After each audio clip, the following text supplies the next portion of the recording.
Welcome to the Chai Academy and welcome to the Chai Center.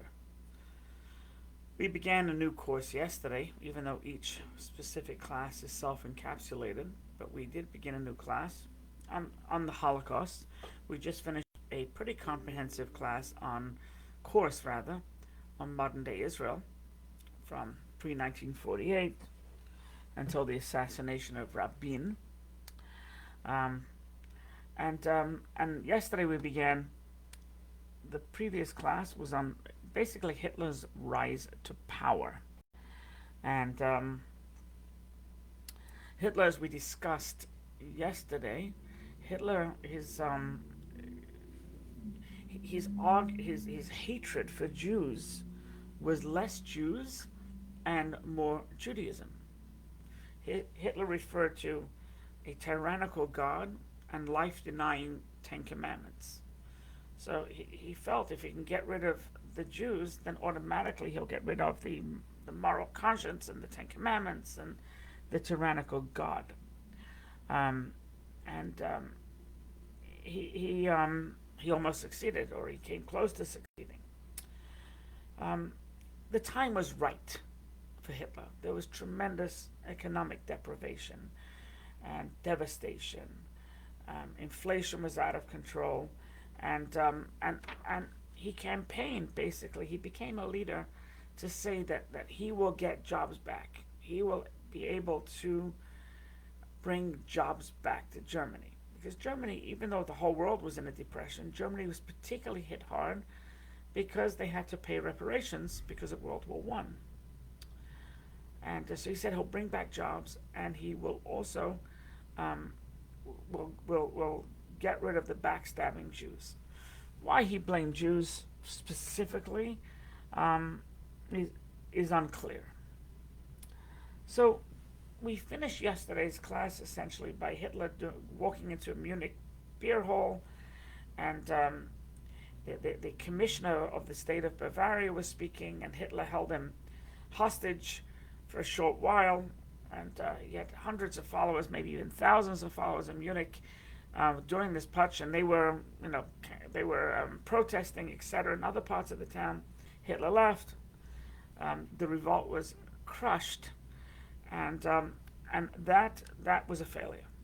So he tried to revolt against the commissioner of Bavaria, which is a German state, German province, and he wanted earlier on he wanted the commissioner to march with him against Berlin's policies, but the guy refused. So Hitler basically kidnapped him. But the kidnap only was about 2 hours. His main rise to power happened in jail. So after this failed coup, he was imprisoned, and there was a trial. He was sentenced to 5 years, and he was released after 9 months. During those 9 months in prison, he wrote a book called Mein Kampf, My Battle. And together with the book and being in prison with future German Nazi leaders, it was almost like a springboard effect for him. This is I don't know, 1923 was, at that time, after the Munich putsch, after the beer hall putsch, almost like Hitler's party was ostracized. But Hitler went door to door, and he politicked. He went to different heads of state or heads of departments, and he said, "We're so sorry about the putsch, and no, we will work with the head of state. Just don't ostracize our party," and et cetera, et cetera. And foolishly, they said, "Yes, we have brought Hitler's party into our party, and all is good. And the beast," I think that was the quote, "the beast has been tamed." So that was the quote. But what he did was he continued. he continued going from place to place, and he spoke. And once again, he was educated to, he was taught, trained to become a great speaker, and coupled with his book, which did gain prominence. I mean, it was mocked at first, accepted by some, but his book, he is an author, really helped him. And it's what's interesting to note, by the mid 30s, Hitler himself became personally wealthy because of the book, because of Mein Kampf. In the mid 30s, there were already over 5 million books sold of Mein Kampf, and I think it was 5.2 million by the mid 30s, and it became a household item. It was so commonplace that when a couple got married, one of the gifts they received, which was, so you receive a toaster oven, right? And you receive pots and pans and a set of dishes.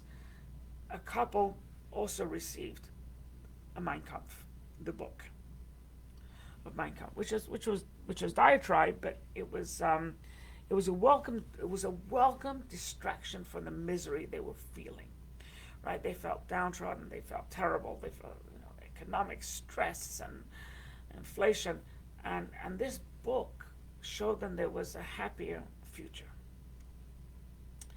Anyway, during when he got back, when the Nazi Party, the National Socialist, not Socialist, the National, I forget what it stands for, Party, when they kind of got back in the good books, and Hitler wanted to be part of the parliament, so he introduced his party to the voters, and during his political campaigning, even though everybody knew he was an anti-Semite, even though he had written extensively against the Jews, he completely downplayed it. You see, Hitler wanted to get the middle class. He knew he had the lower class, but he wanted to get the middle class on board. He wanted to woo them, so they won't think he's just a nut job and just a crank, and just this hooligan, etc. So he downplayed it, marginalized it, and focused more on other policy rather than the policy of anti-Semitism. What's interesting to note, in all the elections, he never won a majority. His party never won a majority, ever. So his party could not democratically lead Germany alone. It would need other parties to join his party, etc., because he never won a majority. In July of 1932, although he never won a majority, he did win more than any other party. So there were a number of parties, and each one won 15%, and his won 16%. I don't know if those numbers are accurate, but you get the idea. Now that his party garnered the most votes, so he, in 1933, a short while later, the German president, von Hindenburg, he appointed Hitler to be chancellor. Now, I will tell you, within 6 months of Hitler being chancellor, and we can talk about it at length, democracy in Germany was done. Right? The Night of the Long Knives, it was done. He completely obliterated democracy. Now, right after he was appointed chancellor, and he became the leader, so to speak, of Germany, that's when he went full steam ahead into anti-Semitism, and I mean, he moved quickly, and he moved strongly against Jews. Right, the first thing he did was Jewish lawyers. He put a ban. If you were a Jew, you could not be a lawyer. Now that was it's been done before. You have lawyers who try and fight law and try and get justice and appeal to this court and that court, But if you don't have Jewish lawyers, you can't do it, right? And since there were so many Jews who were in law, he basically marginalized the whole law, institution, and it progressively got worse. In this is way before the actual Holocaust. This is in 34, 35, etc.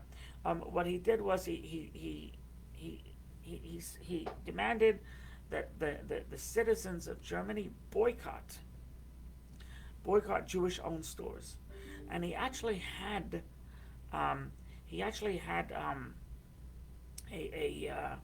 Nazi troops standing outside Jewish stores. So when somebody shopped, they asked them, "Do you know this is a Jewish store?" And they stood in front of it, and they said, "No, Fräulein, nicht da reingehen, ja." And it was just a boycott. And now, German Jews, I think we just touched on this yesterday. The German Jews were kind of lucky because they saw the precursor of what was to come. They saw that things were going from bad to worse. First this, then this, then this, then this, then this. And as we discussed, they saw many different things. They saw it was starting to get from bad to worse. Half of the German Jews got out and were saved. The other half suffered. Some survived, some didn't.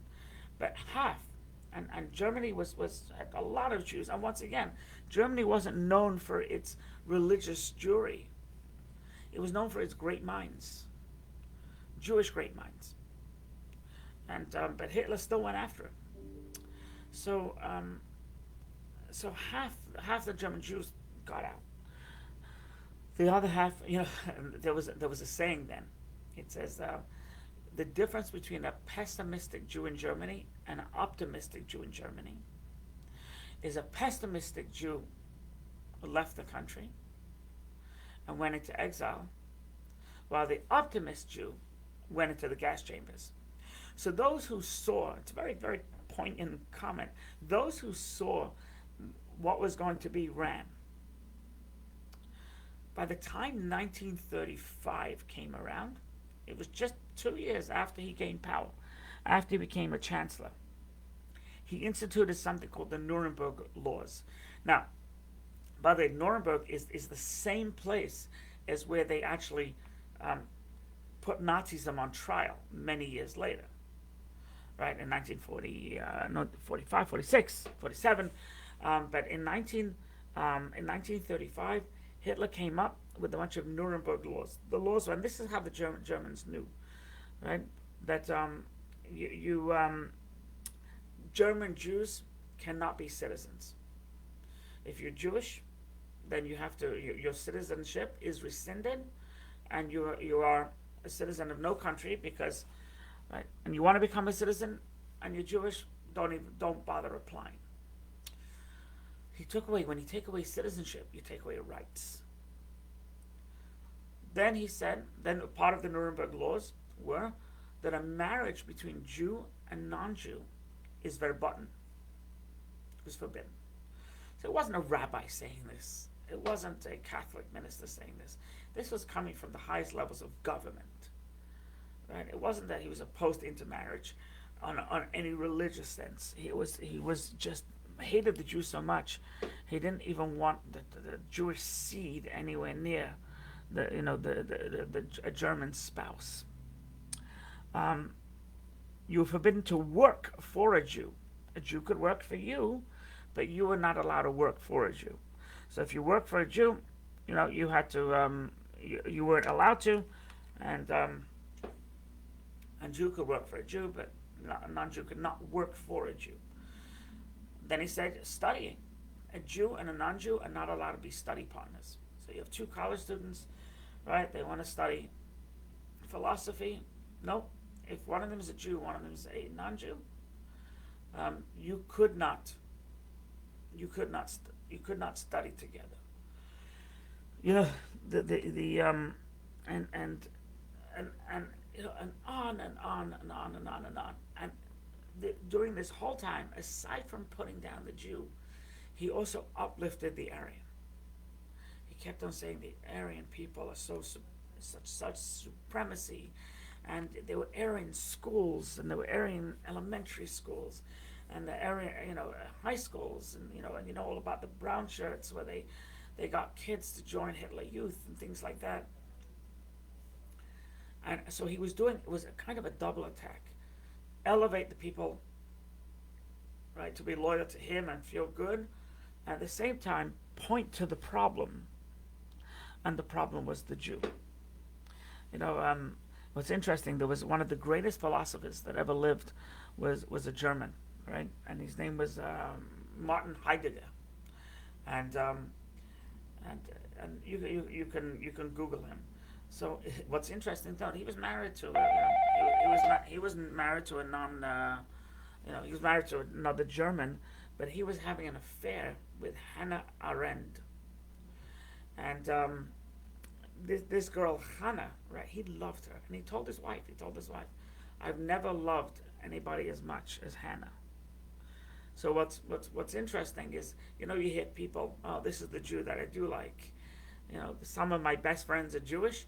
This is Martin Heidegger. So he was having an affair, but he was married to a non-Jew. And this all went on until this old Jew bashing and Jew beatings. And by the way, one of the reasons many Germans left Germany is because they were beaten on the streets. They were beaten in the buses. They were beaten on the in the stores. They were beaten in the public transport. They were beaten. And when they were beaten, Gentiles weren't going to stop these beatings.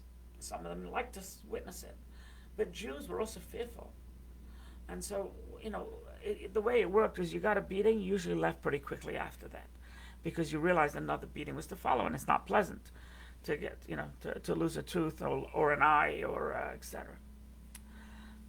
It was only in beginning 1941, all the way to the end of the war, did Hitler make killing Jews a priority, right? And it was, and as we said yesterday, it was actually to the point of madness, where he hurt his own army by his obsession to kill the Jew.